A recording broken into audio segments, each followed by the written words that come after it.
povo de Israel mal começava o seu caminho no deserto, cansados, fracos, sem treino para a guerra. Tinham deixado para trás as correntes do Egito, mas o deserto era um senhor mais cruel. Vinham de fugir, não de lutar. Milhares de almas movendo-se como uma maré lenta sob um sol que não conhecia piedade. A liberdade sentia-se pesada nos seus pés descalços. Não havia espadas nas suas mãos, apenas o cansaço de séculos de opressão marcando as suas testas. Cada duna era uma montanha, cada quilômetro uma eternidade. Mas nesse silêncio absoluto, onde apenas se ouvia o vento e o ranger da areia, algo mais se movia. Alguém os estava a observar. Das fendas da terra, das sombras das montanhas mortas. Eram sombras que cheiravam a sangue e metal, esperando o momento perfeito para atacar. Esse instante exato onde a guarda baixa, o corpo se rende e a fé começa a fraquejar perante o esgotamento. Amaleque, um inimigo cruel, sem compaixão, descendentes do desprezo, homens que não temiam a Deus e apenas conheciam a linguagem da espada. Não procuravam uma batalha justa, não atacaram de frente. Atacaram por trás, ali onde Israel era mais vulnerável. Não procuraram os guerreiros, procuraram os que não se podiam defender. Os fracos, os cansados, as crianças e anciãos que tinham ficado para trás. Gritos romperam o silêncio sagrado do deserto. O horror desencadeou-se num piscar de olhos. As famílias foram separadas pelo aço. O ar encheu-se de lamentos que ninguém parecia ouvir. Israel estava a ser destruído antes de nascer como nação, ferido na sua parte mais frágil. O sangue começou a atingir as areias do deserto de Refidim.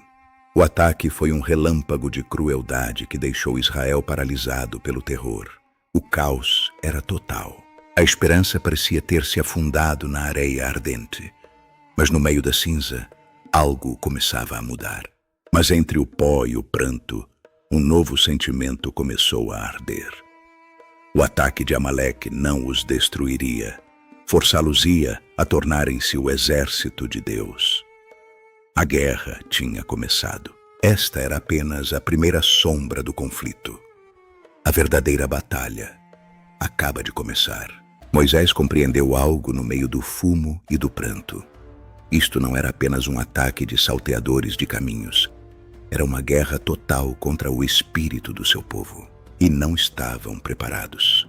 Eram escravos libertos, não soldados treinados. Mas o deserto não dá tréguas. E o inimigo não esperava que estivessem prontos.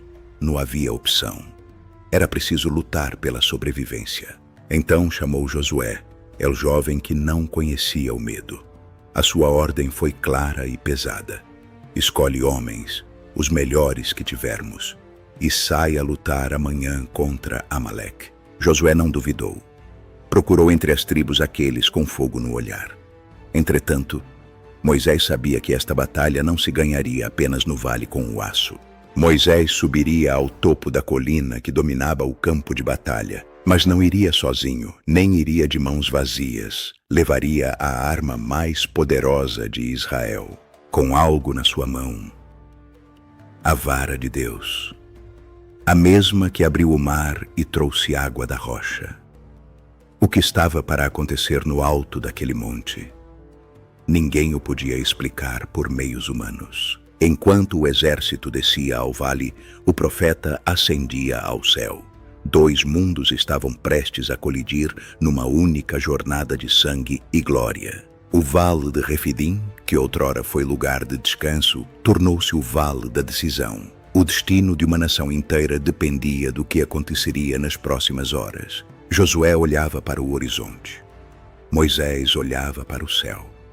Amaleque esperava com as suas garras afiadas. A tensão no ar podia ser cortada com uma faca. Os corações batiam ao ritmo dos tambores de guerra. Israel, pela primeira vez, deixaria de ser uma caravana de fugitivos para ser um exército de homens livres. E quando o primeiro raio de sol tocou o fio das espadas, o destino ficou selado. Não havia volta atrás. Josué deu o grito de avanço. Não era apenas pela terra, era pelas suas famílias, pelos seus filhos e pelo Deus que os tinha tirado do Egito. A fé tornou-se ação. O choque era iminente. O ar carregou-se com o estrondo de milhares de pés marchando em direção à história. Moisés levantou a vara. Josué levantou a espada. Amaleque avançou com fúria. Neste instante, o próprio deserto sustém a respiração, enquanto o primeiro golpe rompe o silêncio. A batalha começou. O sol erguia-se como uma testemunha de sangue sobre o vale de Refidim. O silêncio do deserto foi reclamado pelo aço e pelo grito de milhares de homens. A batalha tinha começado. Espadas chocavam-se. A poeira levantava-se obscurecendo a visão. Os gritos de guerra e agonia enchiam o ar. Não havia lugar para a dúvida, apenas para o instinto. Josué lutava com tudo, abrindo caminho entre as fileiras de Amaleque. O seu braço não descansava, a sua espada era um relâmpago no meio da tempestade de areia.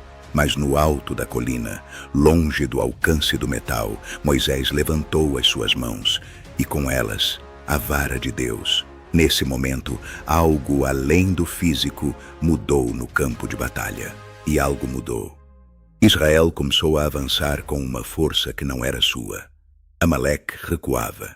As suas fileiras quebravam-se perante o empurrão de um povo que se recusava a morrer. Amaleque recuava. O inimigo cruel sentia pela primeira vez o frio do medo. A vitória parecia estar ao alcance da mão de Josué. Mas o tempo no deserto é um inimigo silencioso. O sol pesava e o cansaço chegou ao corpo do profeta. Os seus braços, antes firmes, começaram a tremer sob o peso da intercessão. E quando os seus braços baixaram, quando a conexão com o alto enfraqueceu, a maré da guerra voltou a girar com uma crueldade inesperada. Israel começou a perder terreno. Amaleque começou a dominar.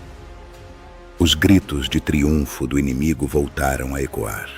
O deserto voltava a ser uma sepultura. A batalha mudava uma e outra vez, como o vento na tempestade. Não era coincidência. Josué sentia-o na sua espada, Moisés sentia-o no seu espírito. Era algo maior do que uma estratégia militar. Era uma luta pela alma de uma nação. A areia tingiu-se da cor do entardecer, guardando o segredo de uma batalha que parecia não ter fim.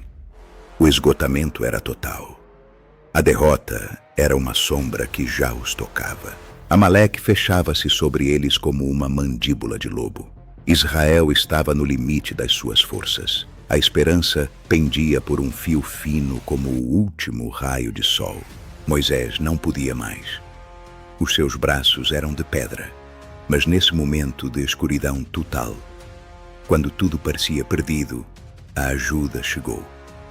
A história está prestes a mudar para sempre. O cansaço era demais. O corpo de Moisés, embora sustentado pelo Espírito, sentia o peso das horas. Os seus braços, que tinham invocado o poder de Deus, eram agora como chumbo sob o sol poente. Os braços de Moisés caíam lentamente. E com cada centímetro que baixavam, a esperança no vale desvanecia-se. Israel começava a perder terreno mais uma vez.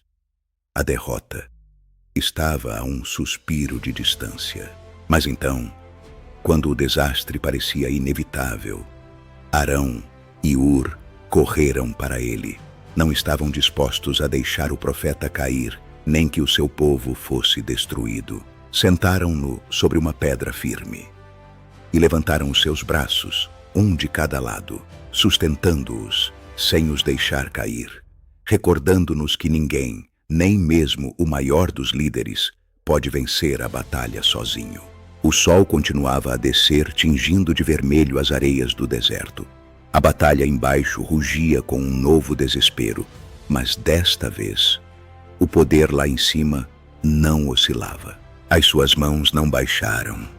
Mantiveram-se firmes como as montanhas de Refidim. Enquanto houve mãos ao alto, houve esperança. E enquanto houve esperança, o milagre começou a nascer no coração de cada guerreiro. Israel sentiu a mudança. Uma nova força percorreu as suas fileiras. O cansaço tornou-se em fúria santa. Amaleque, que já celebrava, viu com horror como o povo de Deus se erguia das suas próprias cinzas. O último raio de sol desaparecia, deixando um céu de fogo que anunciava o fim de uma era de opressão. A escuridão não trazia o medo, mas a promessa da vitória. A noite estava perto, mas a luz da vitória estava prestes a estourar sobre o vale. Prepara-te, porque o fim de Amaleque chegou. A glória está à porta. E enquanto as mãos permaneciam no alto, sustentadas pela lealdade e pelo sacrifício, Israel venceu completamente. O deserto, que foi testemunha do ataque cobarde, era agora testemunha de uma justiça divina. Amaleque foi derrotado, apagado da presença do povo de Deus. Aqueles que atacaram pelas costas fugiam agora nas sombras da sua própria derrota. A ameaça tinha terminado. Não foi por força militar, não foi por experiência na guerra, mas por algo que não se vê com os olhos, mas que se sente na alma. A vitória nasceu no topo do monte antes de estourar no vale, porque há batalhas, as mais reais e difíceis da nossa vida, que não se ganham apenas com armas de aço. Ganham-se com fé inabalável, com perseverança no meio da dor e com o apoio daqueles que seguram os nossos braços quando já não podemos mais. Hoje, muitos de vocês estão em guerra, cansados, feridos, a ponto de desistir perante o peso dos seus próprios desertos. Mas esta história de Refidim deixa algo gravado na areia do tempo. Não baixes as mãos, porque quando as baixas, a batalha muda. Mas quando permites que outros te ajudem a sustentá-las para o alto, o próprio céu intervém a teu favor. Não estás sozinho na tua colina. A força vem da união. A guerra contra Amaleque terminou naquele dia, mas a mensagem vive para sempre. Israel nasceu no deserto, não pela sua força, mas pela sua fé. Que a tua fé seja hoje o teu escudo e o teu apoio, a tua fortaleza. Se esta história falou à tua vida e queres continuar a descobrir mensagens como esta, entra agora no meu canal. E não te esqueças, por favor, se subscrevam, deem um gosto, comentem e partilhem. A vocês não custa nada e a mim ajuda imenso. Que Deus te abençoe.